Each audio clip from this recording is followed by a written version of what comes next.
Welcome to the Maker's Vault. As you guys can see, our very special guest is my dad, Willie. We've been waiting to get him on camera for like 4 years. He finally decided to show up to work today, so we were finally able to get him. I'm finally important enough to interview. Yeah, I made it. You made it. Well, I'm glad to be here. This is going to be fun. What do you think of the studio? I can see where our marketing budget goes. Yeah, this looks great. It's been good. It's put to good use though. Yeah, it looks very good. You guys did a great job. Yeah, I think little lounges, speakeasy. Yeah, style. I need a Woodford and a Monte Cristo. I need a cigar and a bourbon or something. Maybe next time. Yeah, we could put like a little aviation system in here. Yeah. Get or whatever that's called. All right. Anyways, but to get into the episode, today we're going to be talking about, the challenges from 2024, opportunities in 2025, where should customers be looking, how to stay competitive, reshoring, topics like that. Now, before we kind of get into that, why don't you talk a little bit about, you've been in manufacturing for what, 30 years? Going on 35 years. Okay. Yep, 35 years. I started in 1989. I was doing inside sales for Mach and Eichele, for my dad, and Eddie Mach, his partner at the time. Did that while I was going to college, and then went to Hydromat for 3 years in St. Louis. Picked up and moved there. That was an awesome experience. Probably looking back, the best thing I ever could have done. Very European style apprenticeship program. Started filing a block of steel and work your way through all the different departments and eventually into sales. And then Grandpa brought me back home after 3 years and put me on the west side of Cleveland, which might as well have been Idaho because I never really went to the west side of Cleveland unless I was going to Cedar Point. So yeah, got into outside sales in a foreign area of Western Ohio. All right. And then, so now we're here. We're here. And 2024 was a pretty challenging year. Obviously, people know that from like a personal perspective. Yep. We all know groceries and inflation, all this stuff. But from the manufacturing side, you get the opportunity to be a part of AMT and get some of these like industry insights that not everybody has the opportunity or like, can get that information at their fingertips. You want to talk about some of those challenges that you guys have seen and what's really important? Yeah. I mean, 2024 was certainly a challenge in manufacturing, no different than it was for everybody's household. And a little bit for the same reason. Interest rates are an issue when you're trying to capitalize equipment or automation.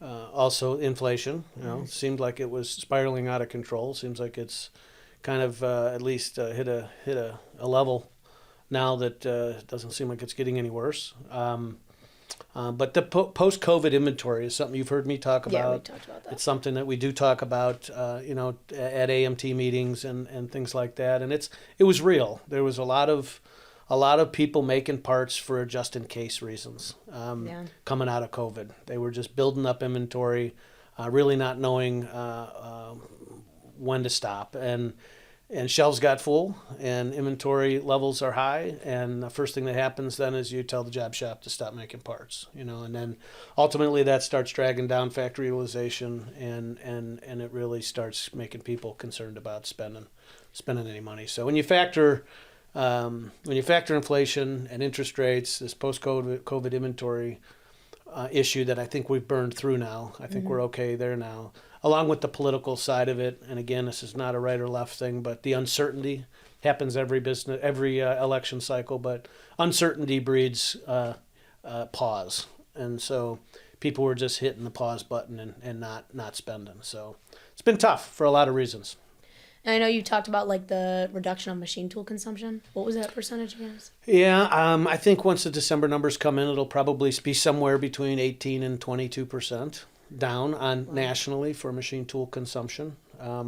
Is that pretty like over the last 35 years? Is that a pretty significant reduction compared It's certainly to what not the worst before? thing that we've all dealt with. It's been, back in 2008 and 9, it was probably twice as bad. Wow. But when we had the banking crisis and everything, that kind of put the brakes on everything. The worst that I've probably seen it, although that was only probably for a year as well. the early 90s. I mean, there's always these cycles. It's a cyclical market. You remember growing up and me talking about that all the time. Tightening the belt. Tighten the belt. Sometimes it's time to tighten the belt. So, no, this one was palatable. The good news is I think the bottom was hit. Okay. The data shows the bottom is hit. When you look at factory utilization, you look at the Purchasing Managers Index, which are two benchmarks we look at pretty closely, good indicators of what's happening. So I think in 2025, looking forward, we'll probably make up every bit of what we lost. Oh, that would be great. In 2024. So yeah, that would be good. And it wasn't just machine tools, being an automation integrator on the Ultratech side of our business. Automation was down as well. The EDM business was down as well. Parts business? Cleaning, metrology was down. Really, everything. Defense was very strong, for obvious reasons. Unfortunate, but obvious reasons. I think that's going to continue to be strong. Infrastructure has been good, has been strong. But as I've told you in the past, those two things are government dollars, not private dollars. So actually, if you pulled those out of the equation, the numbers would look a lot worse than 22% in terms of machine tool consumption. So, it is what it is. We all got better probably through the year. Winners adjust, though. Right? Winners adjust, yes. Winners adjust. Just like cheerleading or gymnastics, yep. Winners adjust. So we adjusted and got through it, and looking forward to 2025. Now, before we go into 2025, I know you talked about just like so many parts people are pulling back, shutting machines down. The inventory. What about from a builder's perspective? I know the builders didn't have the inventory during COVID. What have you seen from that? Yeah, that's kind of you can't get it right, unfortunately. There was a big problem with getting machines done as fast as people needed them, so deliveries were way out. Going into the second half of 2022 and the first half of 2023. Now that's all gotten better, and the end of 23 and 24, much better. Now you got people pulling back and not wanting to spend. So you're kind of damned if you do and damned if you don't. But all in all, you got to deal with the cards that you have been given, and so they've done a good job. What about 2025? What markets are expected to grow or? I think 2025, again, defense and infrastructure is going to continue to be good. Okay. Medical is another market I didn't mention in 2024. It kind of looks like it stood up pretty good. Got to think of COVID. Nobody was getting procedures or surgeries. So post-COVID, the need for medical components, devices, implants, things like that. You have a few. Yeah. In your foot. And my back. And your back, yeah. I think medical's gonna be good. Aerospace is gonna continue to be good. I think two of the markets that I hope, my fingers are crossed, but all indications look like there's gonna be some automotive activity, traditional automotive activity. Okay. Like combustion engines and traditional transmission stuff. Again, that's kind of policy related. Yeah. Well, it's not right or left thing, but it is reality. Yeah. But that's a big thing, because especially when these the big tier automotive companies started going into EV, obviously that's less parts per car. Oh yeah, like 80% less machine parts in the car. But the EV stuff is all good, as you know. We own one. It's fun. It's a fun tool to have. It's zippy. Mom's car is zippy. Yeah, I'm surprised she hasn't gotten any tickets yet. But no, it's a good, it's the right tool for the right job, just like a machine tool. You know? So for me, driving 60,000 miles a year doesn't make a lot of sense, right? No. Otherwise, I'd be sitting in a charging station constantly. But so I think that market's going to, the traditional automotive should be okay. And the big one is the general purpose machine shop. The machine shop they took most of the hit last year. Okay. Because it's like buying a house or buying anything. You need to know. Even if you have the work to run, you need to know kind of what's the interest rate going to be? What's the outlook look like from a regulation standpoint? What's the outlook look like from a tax standpoint before you're confident enough to spend? So if I owned a job shop, I would have pulled the horns in and hit the pause button last year too. Yeah.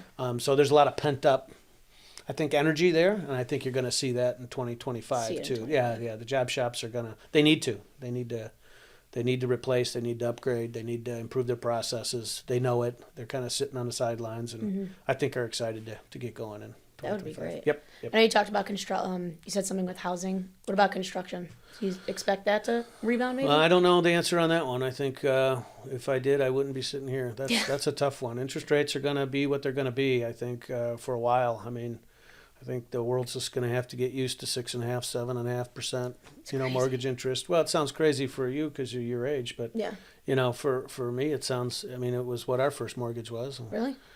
Grandma and grandpa, my mom and dad, it was 15-16%. Wow. So 6.5%, 7%'s not bad. Yeah, well, you told us that when we went to go buy our house. Yeah, you just gotta.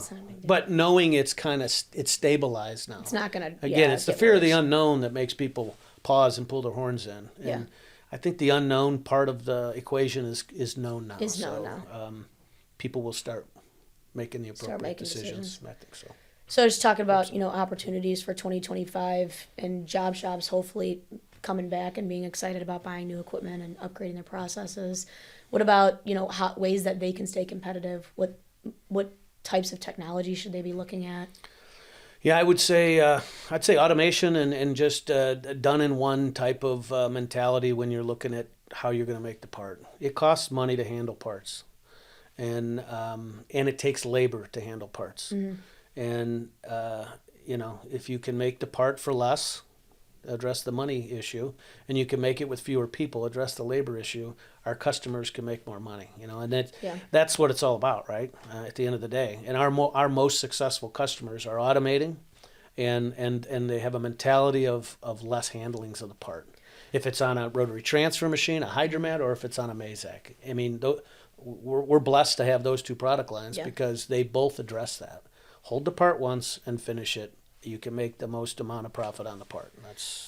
I feel like I see a lot of times on social media and stuff, different shops, whether they're mid-sized, bigger shops, smaller shops, doesn't really matter. I guess it kind of does, but talking about, okay, they understand that it's going to cost less to make the part, but they can't spend the money on the machine. What's your advice to a shop? Well, that's just not what we see. It's not what I know. There are people that say that. Yeah. And it's not what the good shops are doing. The top shops are investing into automation, and investing into machine tools that drop off parts complete. And it doesn't have to mean complexity. Sure. It could be a simple second spindle lathe with Y-axis and milling. Mm-hmm. I mean, I'm still amazed. I go into some shops and see people making batch sizes of 30 to 50 parts, even 10 parts, and their mentality is, let's run the first side on the main spindle, and then batch them, and then download a separate program, and then chuck it up in the same machine manually, and do the second side. Wow. The cost of that second spindle and the cost to put milling on a turret, you're going to have a machine, if you buy the right one, for 20 years. Right. It's going to pay for itself. It's going to pay for itself. And it's going to get you another job that might have more higher volume to where you can really capitalize. So, again, that's what the top shops are doing. I know Joe always says, one of our sales guys, that your machine isn't a machine, it's an ATM. I heard him say that a couple weeks ago. I was like, that's pretty good. That's true. Customer needs to look at it like that. It is. It should be making you money. Yeah. Now, certainly you got to have the organization behind the machine tool, distributorship and OEM, to keep it up at its full potential. But that's what these machines are made for. Now, you mentioned automation. Kind of going into that, I feel like we're mostly past the misconception that automation, this ROI is slow and people don't know if they should invest. But do you have any specific examples of customers who are maybe high mix, low volume shops that decided to get a cobot or something like that? Yeah, as I hope our audience knows, we have our own product called Cobot Combo. It's just a simple FANUC collaborative robot on a portable base with a tray system or drawers and different options. We also have the Agile Flex system in our repertoire now going into 2025. But those systems, if it's $120,000 to $170,000, depending on the complexity of it, customers are their ROI is somewhere between 10 months and 16 months, even in a low mix environment. Now it doesn't mean do it for 5 parts. Sure. There are scenarios that it doesn't make sense, but I can tell you that most customers that we end up educating and they make the leap, they came from a mindset that it doesn't make sense. I don't have enough volume to, I'm so glad I did this because it's a lot simpler than I ever thought. And the programming side of it too. Oh yeah, yeah. It's intimidation is the number one, I'd say, fear factor of a small shop pursuing automation. And with collaborative robots, there is no need to be afraid of that, especially if you buy it from the right integrator. Well, yeah, when we can Which is talk really about that. important. Yeah, I mean, what should the customers be asking distribution builders? I mean, you talk about it. There's so many cooks in the kitchen right now with a lot of competitive products and just, all the different OEMs that are building things. What should a customer really be asking distribution to know that they're going to get the service and support and everything that they need to be successful? If I were buying a machine tool, I was going to buy one of the premier brands. I would be. You can kind of assume that you're going to get a good machine tool. Sure. But it's the person you're buying it from, it's the distributorship you're buying it from, and then it's the OEM. It's what do they bring to the table, and there is a big difference. And again, we're blessed, especially on like the Mazak and the Hydromat side. I'll just go there because it's low volume and high volume. But when you've got a company like Mazak that's been building 50 machines for 50 years in the U.S. in Florence, Kentucky, and that has $90+ million of inventory with a 97% same-day ship rate for those parts, for most of the parts. You can't get a way cover for a 1985 machine. It's not sitting on the shelf. You might have to make that. But, I mean, those are the questions I'd be asking. Yeah. Because that's directly related to your uptime. So, directly related to the uptime. You said there's a big difference. I know you just named a couple things from the builder side, but what about from the distribution side? The support that a customer should be asking for? Yeah, I mean, we get a lot of traction with our training that we provide. You buy a machine from us, you get 3 years of free training. We host it every single month. Customers use it religiously. The service people, service technicians, qualified ones. We're heavy on the service technician side. Application support. Okay. You buy a machine is one thing, but you need to know how to program it. You need to know how best to make the part. So selling application time with a machine or doing a turnkey on our floor, setting up the part are big advantages of a solid distributor. That's who I would partner with.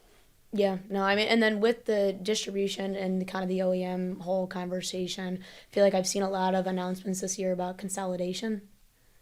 Yeah, that's a good point. I think we're going to see a lot more of it. I probably shouldn't name a lot of the names, but there's big distributors and builders that are partnering with each other. There's OEMs that are consolidating with each other. Look at our end, fresh off the press, but our acquisition of Zagar, for example, into our family of companies, you're going to see a lot more of that. You're going to see a lot more of that because we all know there's a labor issue. There's a problem out there for our customers. Yeah. There's also a problem everywhere else in the industry within distribution and OEMs. So you can only find so many great application engineers and machinists and service technicians. So sometimes it makes more sense to have two come together than try to operate independently. And I think you're going to see more and more of that. That'll be interesting to see how that happens and see who decides to kind of join forces. It will. I know there was some big talk out there right now on some of the big players, so we'll see what happens there. I also think it'll go for the customers. You think it's better for the customers? No. I think the customers consolidating as well. I think you'll see that. We're in an era of a lot of grandpa, my dad's age folks. Well, I shouldn't say that anymore. He's 82 now, but say you're 70 and you've had the company and you don't have that second generation in place to take over. You're going to be looking to sell, and there's folks looking to buy. So I just think you're going to see more consolidation across things, distribution, OEMs, and with our customers. And that's a positive thing for the market. Yeah, I think it's a positive thing. It's a necessary thing. Yeah.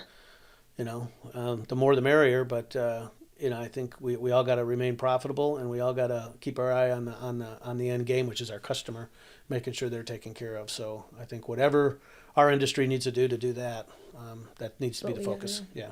Now, just more opportunities. What about, reshoring? I feel like we've been talking about reshoring for a long time, kind of got caught with our pants down a little bit during COVID with trying to get machines in and parts and all that stuff. What are the opportunities, do you think, there for job shops and all the way up to, tier one customer shops with the reshoring that's going on? Reshoring is real. That's certainly, going to the AMT meetings, if it's a forecasting meeting, or the MFG conference, or just being involved in somebody that's expertise is gathering that data is key. So it is real. It's happening. It's happening on both sides of the pond. From Asia is for obvious reasons. There's a lot of geopolitical tension.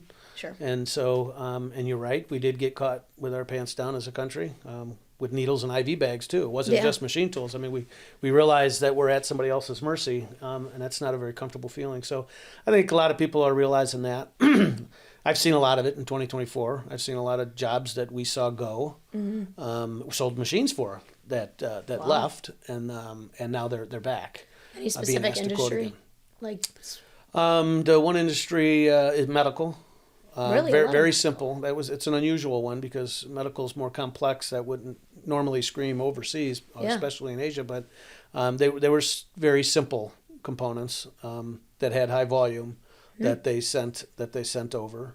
Another one that's coming back. The other one that comes to mind is it's in the welding industry. A lot of very simple high volume parts that were made on screw machines here and sent over maybe about 15 years ago, and that OEM is just about ready to make a decision to bring them all back here. Too much risk. Wow, the medical, that really surprises me. High volume and simple. I mean, that's like bone screws. No. That would be more lower volume and specialized. Little spacer, little stainless steel spacers. Oh, that's interesting. Yeah, for medical equipment. Not for your body. Okay. All right. I guess I could see that a little bit more. Well, that'll be interesting to see how that kind of plays out, especially with the election cycle being done and people wanting to invest in equipment, stuff coming back. Yeah, the election is a big deal. I mean, it happens every 4 years. Yeah. It doesn't matter what side. Again, it's not a right or left thing. It's a knowing what's going on thing. Yeah.